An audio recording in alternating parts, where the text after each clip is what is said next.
Bonsoir tout le monde, bonsoir mesdames et messieurs. Voilà, j'ai un message à faire passer. Rassurez-vous, c'est pas faux, j'ai pas besoin de votre argent. J'ai un message à faire passer par rapport à l'Afrique et à la France. Ce qui se passe actuellement, c'est pas juste du tout. Je suis un Africain immigré. Je m'appelle Ngoumad Mangoubi Donald. Je parle par rapport à la cause africaine. Savez-vous qu'à l'Élysée, il y a une cellule secrète qu'on appelle la cellule française de l'Afrique, de la France-Afrique, à l'Élysée. Cette cellule-là ne rend compte qu'au président. C'est dans cette cellule-là qu'on décide les dirigeants africains qui doivent diriger. Et qu'on décide aussi de l'élimination ou d'écarter tout dirigeant africain qui n'est pas soumis à la France. Et ce que je vous dis là, c'est vérifiable. En 1997, au Congo-Brazzaville, la France de Jacques Chirac a décidé d'enlever un président démocratiquement élu qui s'appelle Lissouba, au profit d'un ami à Jacques Chirac. Un ami à Jacques Chirac qui s'appelle Denis Sassou Nguesso. Et en Côte d'Ivoire, 2011, la France décide, de Nicolas Sarkozy, décide d'enlever un président démocratiquement élu pour mettre leur ami qui va leur servir de mallette. Il s'appelle Ouattara. Et ce que je vous dis là, ça se répète depuis des années en Afrique. Vous vous posez des questions, pourquoi les Africains viennent ici? L'Afrique, c'est un continent où il y a de l'or, il y a du pétrole, on a le manganèse, on a la bauxite, on a tout. Mais pourquoi ces gens-là sont pauvres? Les gens se demandent pourquoi ces gens-là sont pauvres. On rappelle, vous pouvez regarder ça sur Google. Jacques Chirac a dit, l'argent que nous avons dans nos portefeuilles, ça vient de l'Afrique. Et je le confirme aujourd'hui. Plus de 60%. Donc, si vous avez 1 euro, au moins 60 centimes viennent d'Afrique. Parce que la France a créé un système qu'on appelle le franc CFA. Et par ce système-là, ils ont imposé une monnaie en Afrique. Et par ce système-là, les Africains sont obligés, lorsqu'ils vendent leur minerai, leur matériel, matière première, ils doivent verser cet argent-là dans le compte d'opération en France. Chaque président qui a dénoncé ce système-là a été tué.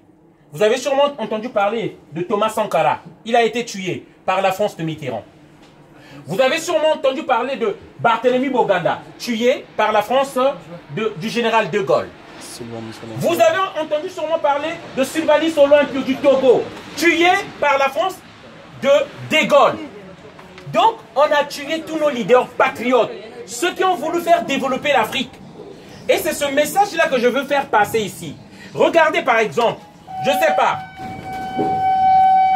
nous aimons tous cet édifice-là. Notre-Dame, ça a brûlé. Nous aimons tout ça.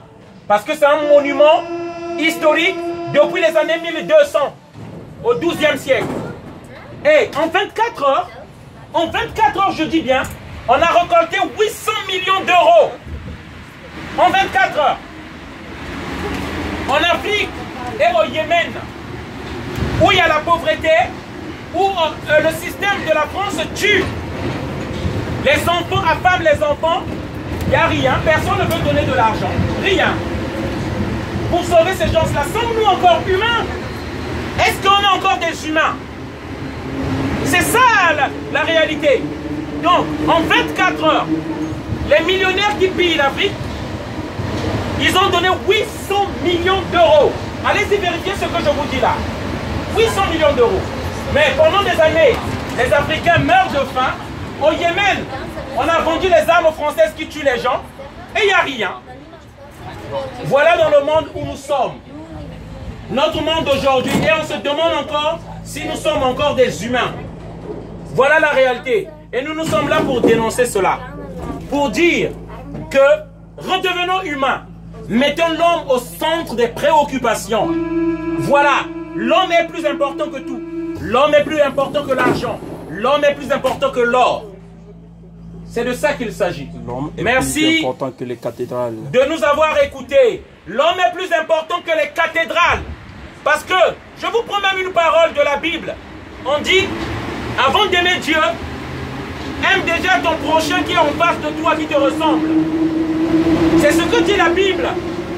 Dit-on les croyants qui pleurent pour Notre-Dame, que je respecte. Mais avant d'aimer Dieu, aime d'abord ton semblable. C'est la Bible qui le dit. Hé, ton semblable, voici ton semblable. Voici ton semblable qui a faim. Et demandez-nous si on est encore des humains. Merci pour votre écoute. Une bonne soirée à tous.